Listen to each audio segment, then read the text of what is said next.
Good evening and welcome to another episode of the Just Danny Show. This evening I'm going to be starting out with some updates on some things, but I'm not going to save it to the last because I know a lot of you just want to know what's up, what's going on right off the bat. So the first topic here is going to be the lumberyard district, and for those of you that was paying attention this weekend to my Facebook page, I released an article in regard to possible soil contamination. High probability that yes, it's probably contaminated because all lumberyards generally are, especially ones that are in operation for so long, and this one has been in operation for 79 years. I'm not going to quite get into that whole subject, that topic, because I did write an article this past weekend that you probably saw on my Facebook page, the link to my website to actually read this article. And if you haven't read this article, I highly encourage you to, because it's very important that you as a citizen of the city of Claremont are informed about things like this, especially with a high probability of contaminated soil and groundwater in that area, especially into Lake Mineola as well. So without getting to that topic all over again, I just wanted to encourage you, take this moment to encourage you, if you haven't already, to read that article. You can find it on justdanny.net. That's justdanny.net, and you could just scroll on down to my articles and you can click on the article regarding the lumberyard district. More than likely, possibly high probability of being contaminated with arsenic, among other toxins from being a lumberyard. So that aside, that's going on, right? But there's also additional shenanigans going on with that property. You can't make this shit up, I'm telling you. And it has to do specifically with David Wallace, right? So he had come before the city council on December 12th, wanting to obviously rezone that 12.3 acres there at 1000 Carroll Street. Again, a lumberyard. He wanted to rezone it Central Business District to a planned unit development, which of course got passed because he's a good old boy. He contributed quite a bit to the council members during their campaign. So of course they're going to vote yes. Anyway, so it obviously passed this 392 multi-unit shit show, mixed use with commercial restaurants, putt golf, a pool, all of that. So with that being passed, of course, they had to see some architectural design, right? Some conceptual plans, some drawings. What's this going to look like? And indeed, they did. And but unfortunately for David Wallace, highly unfortunate, and we'll get into why it's highly unfortunate, is two of his buildings in regard to this presentation, these conceptual plans, look quite familiar, if not downright identical, to two other designers, one in Oregon and one in St. Petersburg, Florida. Okay, so what am I talking about? Okay, so I'm going to go ahead and put up the conceptual plan for a proposed, within this development they're proposing. I'm guessing this is a restaurant/bar. Beautifully done. I'm going to go ahead and put it up. It's the Sawmill. Here it says the Sawmill. You see this pretty building here? And David Wallace would like to think that that's his conceptual plan, his drawing, his idea, except it's not. Okay? So now I'm going to put up a second picture here. Bring that up. You see resemblance here? No, it's not just a resemblance. It's the same identical building. But the person that actually drew this was Scott Edwards Architecture, right? And they are out of Oregon. And this is what his barrel brewing companies all look like. Again, beautifully done. But David Wallace was trying to take credit or actually steal his plans and put it into his plans as if they were his designs that night in front of the council on December 12th. And you can still find this in the agenda packet. I'm not pulling this out of my ass. These are actual receipts, if you will. It's still up on the website of the city. You can pull this agenda item up and you can look for yourself. Identical designs, except it was Scott Edwards Architecture out of Oregon that actually had this design. And David Wallace stole this design and put it into his presentation for the lumberyard district. And it doesn't stop there. There's yet another building that was in this presentation on December 12th for the Lumberyard District, what they call, I'm going to go ahead and put this up now for you. This is called the Timber Hall on South Lake Trail. They call it Timber Hall. Nice looking building, right? Except that isn't David Wallace's rendering. No, that would be Clear pH Design out of St. Petersburg, Florida. As you can see here, Clear pH Design designed this building for their AD lofts in St. Petersburg, Florida. So not David Wallace's designs. Again, neither is the sawmill, nor is this timber hall.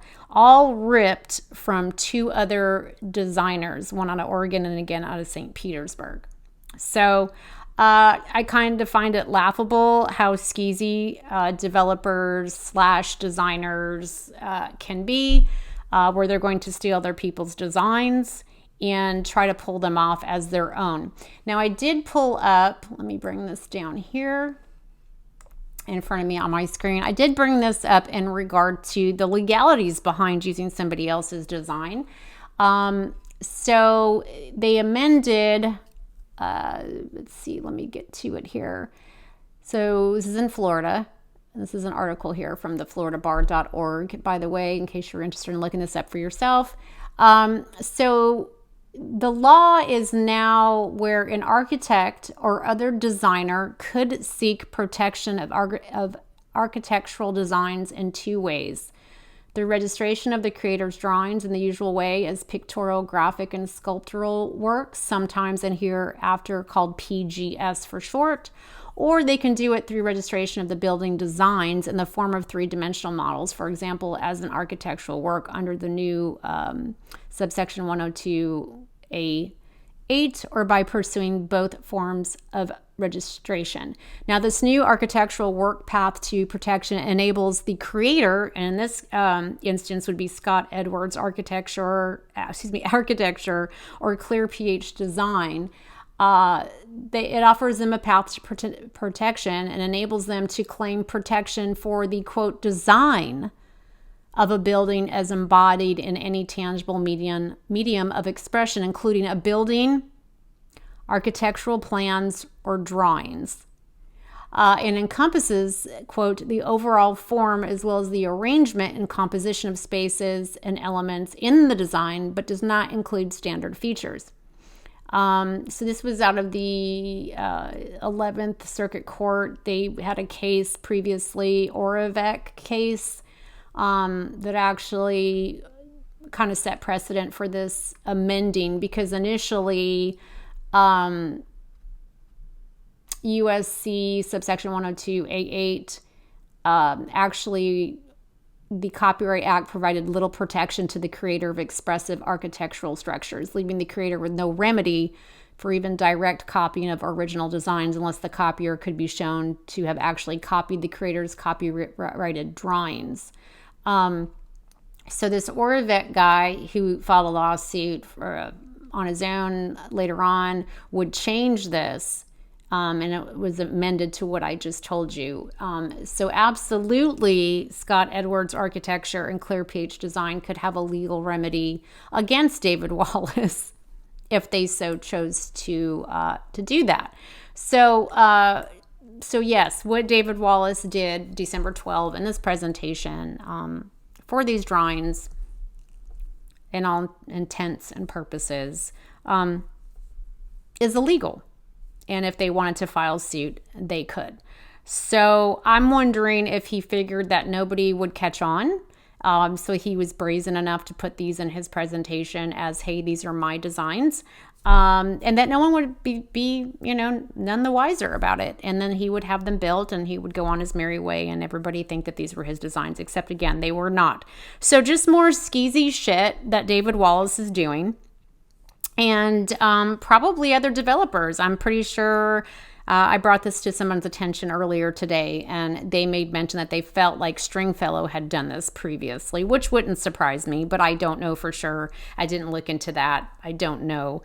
It was just somebody telling me that today, but it wouldn't surprise me that a lot of developers do this and take on designs of their own, and there's nobody looks into it. Nobody's scouring the internet to find these things. So, but there you go. So the lumberyard district, two of the buildings included in David Wallace's presentation is they're stolen. So Scott Edwards Architecture and Clear PH Design, maybe they know now. Okay, so there's that. That was first and foremost what I wanted to go over with you this evening, and then moving on.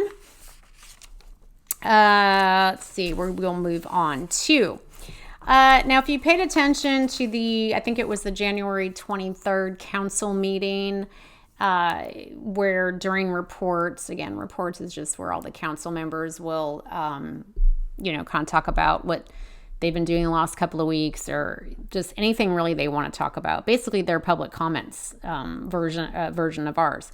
And so Chandra Myers came up with her little ditty for the night, and I wasn't the only one a little concerned about what she said. Well, let me go ahead and play you the clip. And then there's two items that I wanted to share with the public so that you could reach out to your state representatives and senators if you are against it or even if you're for it. One of the things is the tax assessment. The House Ways and Means Committee advanced a series of bills this week. Florida currently, as you know, has two homestead exemptions. The first $25,000 of a home assessed value is exempt from all property tax levies. The second exemption is on the assessed value between $50,000 and $75,000 and applies to all levies except school districts. HJR 7015 would increase the second exemption by $25,000. Now, I know that sounds good. However, HJR 7017 would increase all current and future homestead exemptions that apply to all taxes except school taxes annually by the CPI. Both of these changes are proposed constitutional amendments, so 60% of the voters would approve. Okay, so what the gist of that is that the assessment on your house would go down, but that means that funding for the city would go down. So if we have less revenue to work with, that could pose a problem for us with our budgets. And I think you can follow the trail of what could happen if this is passed. So this will be voted on in November. So I want you all to really think about that. The other thing, I'm not certain if you all know, because I live in a HOA. Democratic Representative Kimberly Daniels of Duval County is proposing that not-for-profit corporations that operate residential homeowner associations donate or use at least 15% of the association's total income to benefit the community in the county in which it is located. If this bill is passed, then that means 15% of your HOA fees, which you all know. If you're like mine, your HOA is to maintain your landscape, your lights, your streets. It's not anything extra. So if you are against that, please call your representatives and let your voices be heard. And that concludes my report.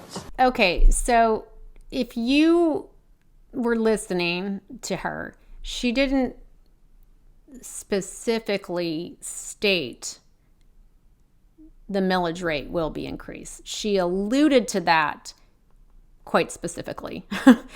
So she's trying to say, well, if you vote yes for this on the November ballot, then you know what that means down the road, because we're getting less money to deal with our budget.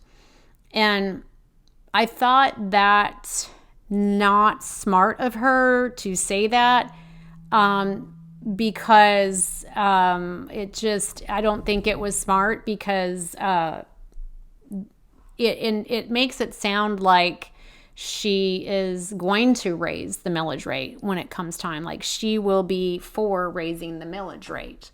And I don't think that was smart at all. And because she actually ran her campaign, this last campaign, and even the one prior that she lost, that she would never raise your taxes. And so it's kind of, it sounds strange that she would allude to the fact that this would increase the millage rate because the city would have less of a budget to work with because all of our values will be assessed lower. So what is she saying? Is she going to go along with this? Is it kind of like a low key kind of threat? Like if you don't vote no for this, that we're going to raise your taxes, inclusive of me. Or if you don't vote no for this, you can expect these guys to raise your taxes. You know what I'm saying? So I don't think it was a very smart thing for her to say. And I wasn't the only one that was actually not only questioning it, but was a little confused by what she was saying, specifically because she ran her whole campaign on I will never raise your taxes. So that was very questionable for Chandra to say that. So there's that. Take it for what it's worth. I thought it needed to be said, and I said it. And while we're on the subject, she did bring up another House bill, which many of you probably are already aware of this bill. I know I've been for quite some time, but in case you're not, it's House Bill 173, where, she did state that, but in case you weren't paying attention, I'll just reiterate. So House Bill 173 is saying that, and of course a fucking Democrat filed this, socialism. It's basically saying not-for-profit corporations that operate residential homeowners associations. Okay, so her bill, Kimberly Daniels, a Democrat out of Duval, this bill would require not-for-profit HOAs to donate or use at least 15% of the association's annual income to benefit the community in the county in which the community served by the association is located. It would also require an HOA to maintain and make available upon request documentation and records detailing how much funds were used or where such funds were donated. So now we're going to start, getting all up in HOA's business, like even though we don't live in that neighborhood, and we're going to demand that the money you pay in living in your HOA be used elsewhere in your community. And in this particular instance, of course, it'd be Lake County because it is the county in which you reside. I totally am against that. I'm not in agreement with that. I think it's horseshit. Again, we're trying to, socialism, it's like, why should I live in a community where I pay HOA fees to have my community look nice? They use it to mow, and if you have a pool or a clubhouse, they use those fees to keep those in working order if there's bathrooms and clean and all of that. And while some people live in a HOA community where they have nothing but, just land to be mowed and that's it, then your HOA fees are lower. But anyway, with that being said, why should I as an HOA, and I do live in an HOA, why should I have to pay into an HOA that will then in turn be forced to use my money to go out into the county to be spent on other people? It's bullshit. Again, socialism. And again, leave it up to a Democrat to bring that up. So that kind of pisses me off, and I'm sure pisses you off. And then there's another bill that I wanted to go over super quick. That you will probably absolutely love. I know I did, and I actually made a little reel of this. I think it was last week. A little funny bit, a reel in regard to our city manager, Boltice, crying in the shower naked, pissed off about this bill. Now, why would he be pissed off about a bill? Well, I'll explain it to you. It's House Bill 1195. In case you didn't see my little reel or you haven't read on this yourself, it's entitled Millage Rates. So right now, when your county commissioners or your city council members agree to raise a millage rate of sorts, that they need a majority vote. So we have 5 council members. Generally, of course, we're lacking one right now, but generally we have 5 council members. So in order to pass a millage rate increase, we would need a majority vote, which would be 3 to 5. We would need 3 council members to vote yes for millage rate increase for it to pass. Well, what this new bill is saying, and let me bring it up super quick. I'll go ahead and read it. It's an act relating to millage rates. They are going to amend the statute 200.65, which prohibiting certain increases in the millage rate from going into effect until it has been approved by a specified vote, providing an effective date. So they've changed it. Instead of a, like I said, majority, they changed it to a super majority. And what that means in Section 1, subsection C, is except as provided in subparagraph A2, the previous millage rate may only be increased if approved by a 2/3 vote, which would be a super majority, right? A 2/3 vote of the membership of the governing body of the county, municipality, or independent district. So, what that means, instead of 3 to 5, which would be a majority, we would need literally 4 to 1 for a millage rate to be increased, which is a super majority, which I know has Bullseye crying naked in the shower, because now he needs to really massage the shoulders of, instead of 3 council members, 4. So we're adding 1 more vote to make a millage rate increase happen. So like I said, I made a funny reel. If you want, you can go back and check that. It's on my feed and my Facebook page, where he's crying in the shower naked. Because this really screws with him, right? It's like, oh my gosh, we'll have to actually cut the fat. We'll have to actually not do those pickleball courts. And just stupid shit, like, his raises that he gets, and all the other, top officials get there in the admin that really the lower rung people should be getting. And just, the bullshit they like to spend money on and spoil our PD and stuff like that, and on shit that they don't need. So if and this goes into effect, ironically, July 1, which is right in tune and in time with when we start talking about the budget and discussing the budget and what we're going to do about the budget. So I feel like that is incredibly, unless they did it on purpose, I don't know, but it's incredibly great timing for this bill to go into effect, that we will need 4-1. And to go back to the point where we currently only have 4 council members, it couldn't have happened at a better time when we're lacking 1 and we're going to be coming up on a special election. Now, why do I bring this up? Because a special election, obviously, a lot of people aren't going to get out and vote. It's a special election. It's a way off election, right? It's a totally off election. Probably nobody's even going to pay attention when to go vote, because it's just like a special election. They're going to be more concerned with the presidential election coming up, right, in November. But I want you to share this with your friends, and or just talk about it to your friends and family and coworkers, of how important it is for you to get out and vote in this special election for our city council member for seat 2. It's highly important. Why do I say this? Again, because we need a supermajority vote to not raise the millage rate. Okay? Pay attention. So whoever you vote in this special election is going to determine whether or not your millage rate gets raised this coming November, or when they vote. Okay, it's very, very important, because if you vote in some asshat that is best buddies with Bullseye, I like to call him Bullseye, that is best buddies with him, right? Let me get this out of my way here. That is best buddies with him, or Michelle, or Tim Murray. You are going to get that 4th person to vote yes to raise your millage rate.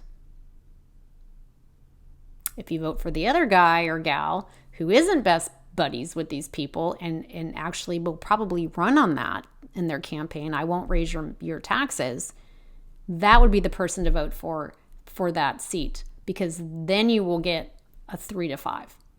Because if what Chandra is saying is true, when she ran these last 2 times and finally got in this last time, that she will not raise your millage rate, even though she kind of did a little weird faux pas that I just played you. And so now I'm not sure. But if we can hold her to her feet to the fire and to what she ran on, then theoretically she's not going to raise the millage rate. So we need one more person in there to not raise your millage rate. So think about this. And I'm going to be driving this home throughout the campaign trail, okay, for these people. I'm going to be driving this home because you need to pick the right person this time around. If you don't, your millage rate will 100% go up. I could bet the farm on it. Okay? This one person that I know that is running, who is like this with every single person up there, is going to vote yes. They will be your 4th person, and it will 100% pass. But if you vote for the other person that I also know is going to be running, they are against a millage rate increase. So keep that in mind. Keep that in mind. Again, couldn't have come at a better time. July 1 is when that bill starts.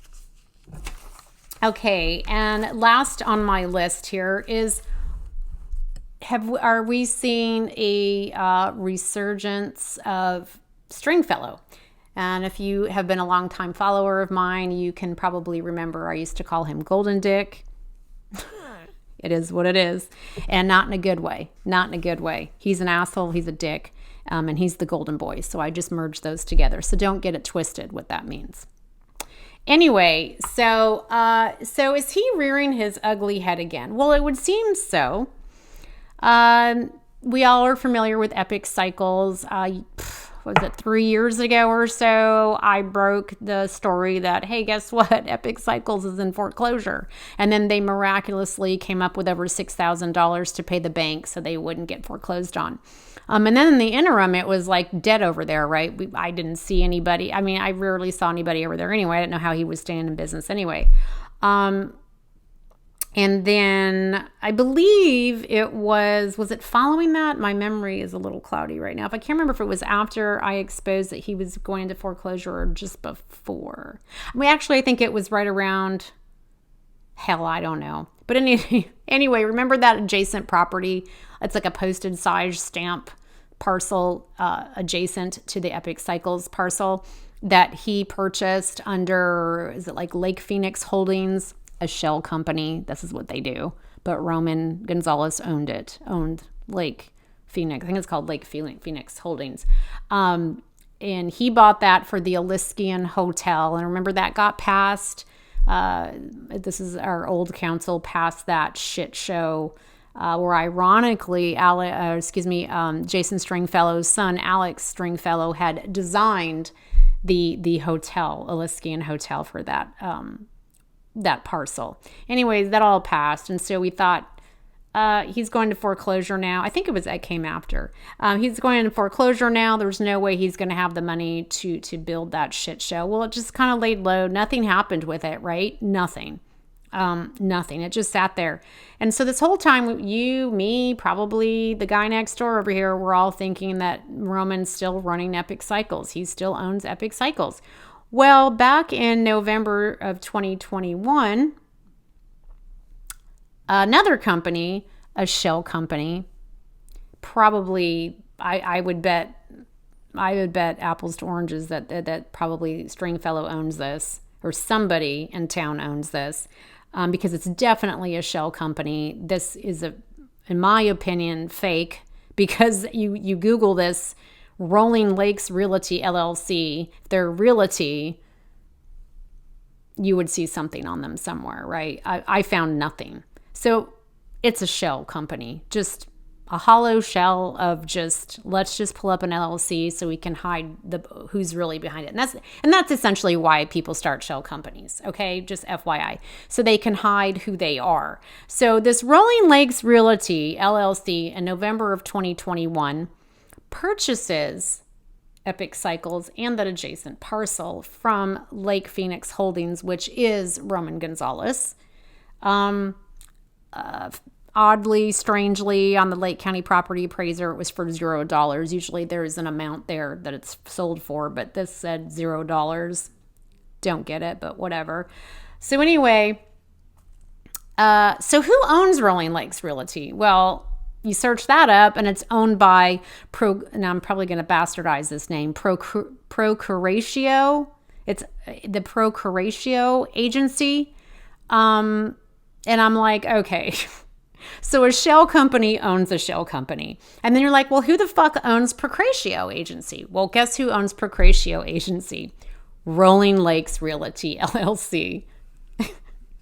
It is so shady. It's shady. So a shell company owns a shell company, and that shell company owns the other shell company, who again in November of 2021 purchased these two parcels from Roman Gonzalez, who owns that shell company, Lake Phoenix Holdings, for $0.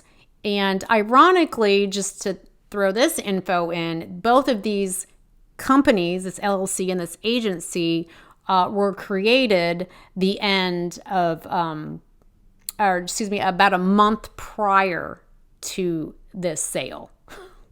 So just like Paula Hoisington's sister over there on the Pitt Street bullshit, I tracked all that shit. It was shell company after shell company after shell company.